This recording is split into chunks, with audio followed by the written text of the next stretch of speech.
इस पूरे एग्जाम में आपको एक ही चीज चुननी है, वो ऑप्शन सब्जेक्ट है, बाकी सब आपको दिया गया है। फिल्म्स का सिलेबस फिक्स है, मेंस में जीएस, एसए और जो क्वालिफाइंग पेपर्स हैं फिक्स हैं, इंटरव्यू फिक्स है, कोई चॉइस नहीं है। इस पूरे पेपर में आपको एक ही चॉइस है कि आप वैकल्पिक विषय अपनी इच्छा से चुन लीजिए। और वैकल्पिक विषय चुनने के मामले में सबसे पहली बात यह है कि कौन सा विषय हम चुने। मैं इस पर बहुत विस्तार में कई बार समझाता हूं बच्चों को, भावुक होकर फैसला मत कीजिएगा। जिंदगी के सबसे गलत फैसले आमतौर पर वो होते हैं जो हम किसी भावना के अतिरेक में, तीव्र भावनाओं के वशीभूत होकर करते हैं, दिमाग उस समय नहीं लगाते हैं। ऑप्शनल चुनने का जो आधार है, दो तीन आधार प्रमुख रूप से माने जाते हैं, लेकिन मुख्य आधार केवल एक होता है। दो तीन आधार क्या होते हैं? एक आधार ये होता है कि उसमें कितने अंक मिलने की संभावना है। दूसरा एक आधार ये होता है कि वो जीएस में कितनी मदद करेगा। तीसरा आधार ये होता है कि वो कितना संक्षिप्त है, अगर छोटा विषय है तो ज्यादा अच्छा है। और एक कुछ लोग बोलते हैं कि मेरी रुचि उसमें कितनी है, ये भी देखना चाहिए। ये तीन चार बातें होती हैं। फैला फैला के 8-10 बातें कर लेते हैं लोग, लेकिन मोटे तौर पर कुल मिला के जो तर्क होते हैं वो यही 4 तर्क होते हैं। मैं सब बच्चों को समझाता हूं, देखो भाई ये सारी बातें ठीक है, इनमें सबसे महत्वपूर्ण तर्क ये वाला है, अंक। क्योंकि आप इस परीक्षा में ना खेलने के भाव से खेलने के लिए नहीं आए हैं, आप जीतने के लिए आए हैं। आपने एक सपना देखा है जिंदगी के लिए। एक झूठ बहुत बड़ा यूपीएससी की तरफ से फैलाया जाता है कि सारे वैकल्पिक विषय बराबर होते हैं। शुद्ध झूठ है ये, सफेद झूठ। वैकल्पिक विषय बराबर नहीं होते हैं, और हिंदी मीडियम में तो रत्ती भर बराबर नहीं होते। इंग्लिश में थोड़ी बहुत बराबरी की बात हो भी जाए, हिंदी में बराबर नहीं होते। इसके एग्जाम्पल देखने तो मैं आपको 500 एग्जाम्पल दे सकता हूं। सबसे पहले देखिए कि जो वैकल्पिक विषय आप लेना चाह रहे हैं, उस वैकल्पिक विषय में क्या कुछ टॉपर्स ने अच्छे अंक हासिल किए हैं। जैसे इस साल की बात अगर मैं करूं, अगर 260 प्लस मार्क्स 2-3 लोगों के दिख जाएं तो इसका मतलब है कि विषय ठीक है। और 2013 से अब तक पिछले 7-8 साल में अगर 3-4 बच्चों के नंबर 300 प्लस दिख जाएं तो विषय ठीक है। मोटे तौर पर ये मान के चलिए। यदि किसी विषय में बहुत कोशिश करने के बाद भी किसी के 200 नंबर भी नहीं आ रहे, 170, 180, बहुत वो 205 नंबर आ रहे हैं, तो भाई खुद को ना गिनी पिग मत समझिए। गिनी पिग समझते हैं? चूहा जिस पर लेबोरेटरी में परीक्षण होता है। अपने ऊपर क्यों परीक्षण करवाना चाह रहे हैं? जो सफलता की सीधी राहें हैं उनमें से एक चुन लीजिए और आगे बढ़ जाइए। अपने ऊपर क्यों प्रयोग करना चाह रहे हैं? जिस विषय में अंक ठीक मिल रहे हैं आपके मीडियम में, हिंदी मीडियम में, उनमें से किसी एक विषय को चुन लीजिए और उन विषयों में देख लीजिए कौन सा विषय जीएस में हेल्प करता है, कौन सा संक्षिप्त है, किसमें आपकी रुचि है। और अगर बाई चांस ऐसा विषय ना मिले तो वही विषय लीजिए जिसमें नंबर आने की संभावना है, वरना फायदा क्या होगा। मुझे एक बच्चे ने एक बार कहा कि मैंने वो विषय लिए है जो 2.5 महीने में तैयार हो जाता है, मैंने 1.5 महीना बचा लिया अपना। फिर क्या हुआ? हुआ ही नहीं मेंस। अगले साल फिर 1.5 महीना बचाया, अगले साल फिर 1.5 महीना बचाया, और फिर जिंदगी के 33 साल बचा लिए, नौकरी नहीं मिली, जिंदगी बची पूरी की पूरी। और ऐसे ऐसे बच्चे हैं। बट आप सिलेक्शन के बाद होम कार्डर मिलेगा या नहीं पता नहीं, पर सिलेक्शन नहीं होगा तो होम कार्डर मिलना ही मिलना है फिर तो अब वो होम कार्डर में है, बिना नौकरी के। बिना नौकरी के कहाँ जाएंगे? घर ही तो जाएंगे अपने, तो होम कार्डर में रहेंगे।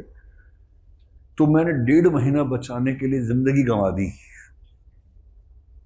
तो मैं तो वही विषय लूंगा जिसमें मेरी रुचि है, बेशक फेल हो जाऊं, रुचि से पढ़ूंगा, पढ़ता ही रहूंगा, सिलेक्शन नहीं होने दूंगा अपना। क्या तर्क है ये? मैडम अगर इसके साथ मैच कर जाए तो सबसे अच्छा है, कोई दिक्कत नहीं है। मैच ना करे तो क्या करेंगे भाई? अल्टीमेटली आप ये विषय क्यों पढ़ रहे हैं? इसलिए पढ़ रहे हैं कि शौक है पढ़ने का आपको, या इसलिए पढ़ रहे हैं कि आपको आईएएस बनने के लिए एक अच्छा विषय चाहिए? इसलिए चाहिए ना। मतलब बाकी लोग परमाणु बम लेके घूम रहे हैं और आप लाठी लेके घूम रहे हैं वहां पर कि लाठी से बम पे मारूंगा, ऐसे थोड़ा ना होता है। जब हथियार चुनना है तो हथियार सबसे अच्छा चुनिए, कमजोर के चुनेंगे। अब हिंदी मीडियम में इस बार देखिए, हिंदी मीडियम में कायदे की बात, हमारे यहाँ बहुत सारे विषय पढ़ाए जाते हैं। आपको खुद चुन लेना है, यहां पढ़ें कहीं पढ़ें, आपकी चॉइस का मामला है। हिंदी माध्यम में कुल मिलाकर 2 विषय ठीक परफॉर्म कर रहे हैं। उनमें से एक का नाम है हिंदी साहित्य और एक का नाम है हिस्ट्री। और इस बार भी मैंने जो 20-22 बच्चे सिलेक्ट हुए, लगभग सभी के मार्क्स निकाल के देख लिए वैकल्पिक विषय के। यही 2 विषय ठीक से परफॉर्म कर रहे हैं। अगर मैं आपको संख्या बताऊं, इस बार का जो मेरे पास 21 लोग हैं, उन 21 लोगों के विषय कौन कौन से हैं, अगर आप चाहेंगे तो मैं सबके नाम के साथ ही बता दूंगा। 21 में से 12 का विषय है हिंदी साहित्य, 4 का विषय है इतिहास, 2 का है भूगोल। इस बार एक नई एंट्री हुई है एंथ्रोपोलॉजी, एक बच्चे का मानव विज्ञान या एंथ्रोपोलॉजी है, और एक बच्चे का पॉलिटिकल साइंस है। मेरे ख्याल से हो गया होगा पूरा, 20 हुए हैं, तो एक विषय कोई और होगा। वो कौन सा विषय होगा? हाँ, एक का मैथिली साहित्य है, मैथिली साहित्य, मैथिली लिटरेचर, ये इस बार का है। कल ही मार्कशीट आई है, ये ट्रेंड है। अगर आपको नाम सुनने का शौक हो, है शौक, तो बताओ सबका नाम, ये ऐसे ही मान जाएंगे। मैंने कई बच्चों को लगता ना कि पता नहीं क्या बात है, तो मैं सबके नाम और मार्कशीट नोट ही करके ले आया कि जिसका आपको डाउट होगा बता ही दूंगा कौन कौन है। ये 12 के 12 क्योंकि हिंदी साहित्य के मेरे स्टूडेंट्स हैं, तो मैं उनको जानता हूँ पर्सनली भी लगभग। मैं जो कहना चाह रहा हूँ, देखिए, ज़्यादा 3-5 करके बात बोलने का फायदा नहीं है। मोटे तौर पर इन 2 में से चुन लीजिए। अगर इनमें से मन ना माने कि नहीं मैं तो विद्रोह कर दूंगा, पर ये नहीं करूंगा, मैं मरना पसंद करूंगा, किंतु मैं हिंदी साहित्य पढ़ना पसंद नहीं करूंगा या इतिहास नहीं पढ़ूंगा, चाहे मेरा जीवन चला जाए, कोई बात नहीं। अगर ऐसी स्थिति है किसी के साथ, तो फिर पॉलिटिकल साइंस इस समय ठीक है, ट्राई कर सकते हैं। पॉलिटिकल साइंस भी अच्छा है, मतलब इस बार संयुक्त से उसमें एक ही व्यक्ति है, वरना आमतौर पर 1, 2, 3 लोग उसमें सिलेक्ट हो जाते हैं, कोई दिक्कत वाली बात नहीं।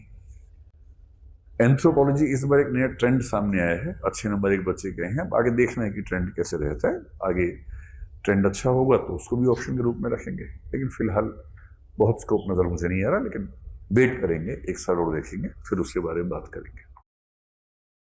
और यदि आप कहें कि नहीं मैं तो बाकी विषय में से कोई लूंगा, जैसे मैं लोक प्रशासन लूंगा, मैं अर्थशास्त्र लूंगा, तो फिर मैं कहूंगा ले लीजिए, जिंदगी आपकी, फैसले आपके, कुल्हाड़ी आपकी, पैर आपका, मार लीजिए, क्या दिक्कत है?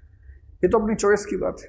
मैं तो केवल ये बता सकता हूं कि क्या ट्रेंड्स हैं, किसको देखना चाहिए, बाकी आपको जो ठीक लगे देख लीजिए।